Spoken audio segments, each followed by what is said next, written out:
La population du lac Tchad est prise au piège dans un conflit.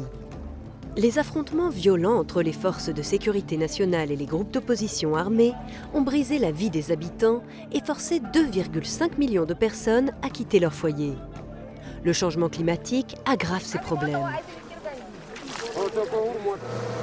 Contrairement aux idées reçues, les dernières recherches montrent qu'actuellement, le lac Tchad ne se rétrécit pas. Après les sécheresses chroniques des années 1970 et 1980, le lac connaît une phase d'expansion.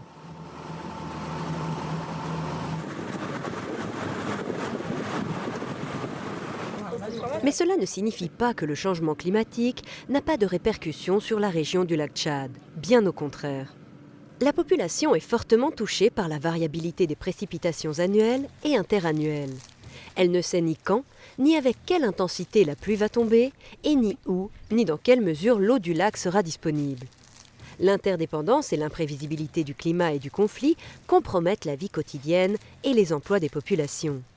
Cette situation réduit leur capacité à s'adapter au changement climatique. Si à une autre époque elles pouvaient se déplacer et chercher d'autres terres cultivables lorsque la pluie manquait, les restrictions militaires les empêchent de recourir à cette alternative.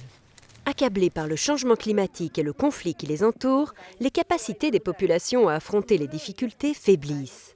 Une des mesures importantes à entreprendre pour se libérer du piège du conflit consisterait à soutenir les emplois résilients. Pour la population jeune, en augmentation croissante, qui vit dans la région du lac Tchad où règne un chômage et un sous-emploi endémique, le manque d'emploi et d'argent est un lourd fardeau pour la résilience. Et c'est l'un des motifs cités par ceux qui décident de rejoindre les groupes d'opposition armés comme Boko Haram.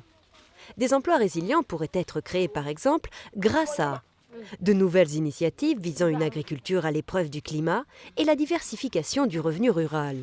Face au changement climatique, des moyens de subsistance qui tiennent compte du climat et du conflit permettraient de créer de nouveaux emplois pour les jeunes. Avec plus de 10,7 millions de personnes en situation de besoins humanitaires urgents, le piège du conflit au lac Tchad semble insurmontable.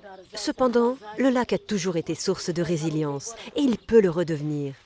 Mais si la menace terroriste est écartée, le climat continue de changer.